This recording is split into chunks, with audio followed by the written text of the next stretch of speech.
Good morning મિત્રો. સવાર પડી ગઈ છે અને આપણે જઈએ છીએ હવે લાયસન્સ કઢાવવા મહેસાણા. તો શરૂઆતનો મોર્નિંગનો આ પ્લાન છે કે આપણે મહેસાણા જવાનું છે. પછી વિચારીએ શું કરવાનું છે.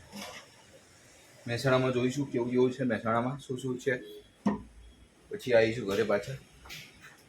આ રીતનો પ્લાન છે. હવે જોડે જોડે કોણ આવે છે એ જોવાનું છે. પિંકી પિંકી પોંકી વાળું કોઈ પણ ગમે તેને ઉઠાવવાનું જોડે છે. જોઈએ હવે. અને આજે લાયસન્સ આવી જાય તો પછી મોજા પછી લઈને આવવું જોઈએ આવવાનું. તો લઈ લીધી છે ગાડી આપણી રામપેરી વ્હાઈટ કલરની, વ્હાઈટ પરી આપણી. અને જઈએ લાયસન્સ કઢાવવા.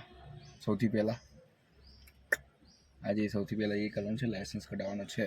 તો જોઈએ હવે, ભગવાન કરીને આપણે સક્સેસતા મળે, સારું રહે. Hops good. વિચારીએ હવે. ચલો આગળ.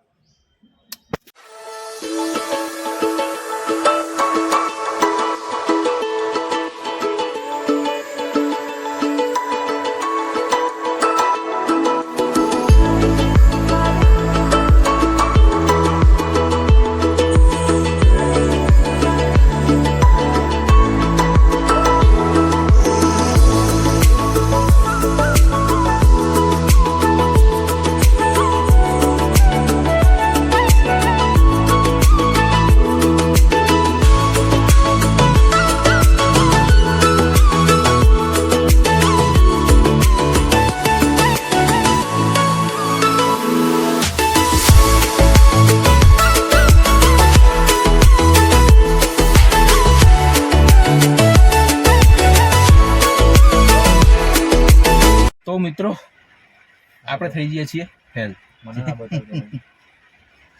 અને મહેસાણા મમ્મીની દવા લેવાની હતી તો દવા થોડી લઈ લીધી છે. અને હવે જઈએ છીએ ઘરે પાછા શેડ થઈને, કારણ કે ફેલ થઈ ગયા આપણે લાયસન્સમાં. સો શેડ. ઠીક છે, હવે ફરીથી ટ્રાય કરવો પડશે. અને વરસાદ તો આ વરસાદના લીધે જ ફેલ છે. મારે વરસાદ બહુ દાડા બગાડી રહ્યો છે. આ વરસાદ, એક વરસાદ ને એક બીજું શું કરવું કે કંઈ ખબર પડતી નથી. હા સારું, ચલો મળીએ ત્યાં ઘરે જઈને. તો મિત્રો આવી ગયા દુકાને. નહીં મમ્મી? મમ્મી બેઠી છે. શું મમ્મી, શું આવી ગયા દુકાનમાં? બોલો કાકા.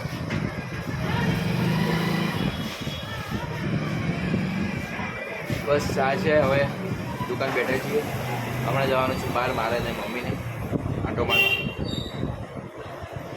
તો બી તમને બતાવીએ ક્યાં આંટો મારી. આવશો ને તમે મમ્મી? તો ગાઈસ ઘરે આવી ચૂકે છીએ ઓફિસથી. ઓફિસમાં બહુ સ્ટ્રેસ ચાલી રહ્યો છે તો એ બી થોડું છે. અને હાલ તો ઘરે આવી ચૂકે છીએ જમવા માટે. હવે જોઈએ પાછું કેમ રહે છે. પાછું દોડ થવાનું છે.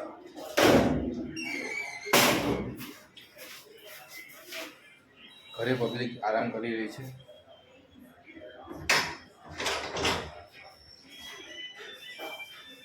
અને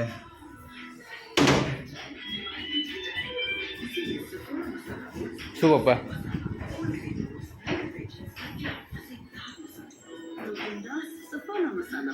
ટીવી ચાલુ છે. મમ્મી રસોઈ કરી રહી છે. શું બનાવો છો મમ્મી? શું શું પણ? ઓહો, ખીચડી. અને સોરી ગાઈસ, તમને ડબકામ ખબર નહીં પડે, પણ એક ચણા લોટનું સબ્જી છે. તો એ મમ્મી બનાવી છે. બહુ ટેસ્ટી બને છે. મમ્મી જોરદાર બનાવતી હોય છે. તો મજા આવશે જમવાની. બાકી મળીએ. તો ગાઈસ આજના બ્લોગને અહીંયા વિરામ આપીએ આપણે. અને મળીએ આવતીકાલે નવા દિવસ સાથે, નવી વાત સાથે, કંઈક નવા ઉત્સાહ સાથે, નવી વાત સાથે. બસ આજના બ્લોગમાં આ જ હતું. લાયસન્સ આપી આવ્યા, પણ લાયસન્સમાં આપણે પાસ થયા નહીં તો હવે જવાનું છે ફરથી નવી તારીખ લઈ નવા દિવસે ફરથી ટેસ્ટ આપવા જવાનું છે. અને આ વખતેનું ચોમાસું એવું જ છે કે જે દિવસે મેં કંઈક પ્લાનિંગ કર્યું છે ને એ દિવસે વરસાદે મારું પ્લાનિંગ બગાડ્યું છે. ખરેખર એટલું ખરાબ મારું ચોમાસું ગયું છે આ વખતે. લોકોને ચોમાસામાં વરસાદ આવે તો નાહવાની મજા આવે. મેં ખરેખર દુઃખ વ્યક્ત કર્યું છે સાહેબ. બહુ ખરાબ હોય આ વખતે. ખરેખર વરસાદે આ વખતે ચોમાસું મારું બિલકુલ બગાડ્યું છે. હોપ શું આવતું ચોમાસું સારું રહે મારા માટે. તો આજના બ્લોગમાં આટલું જ છે. Good night.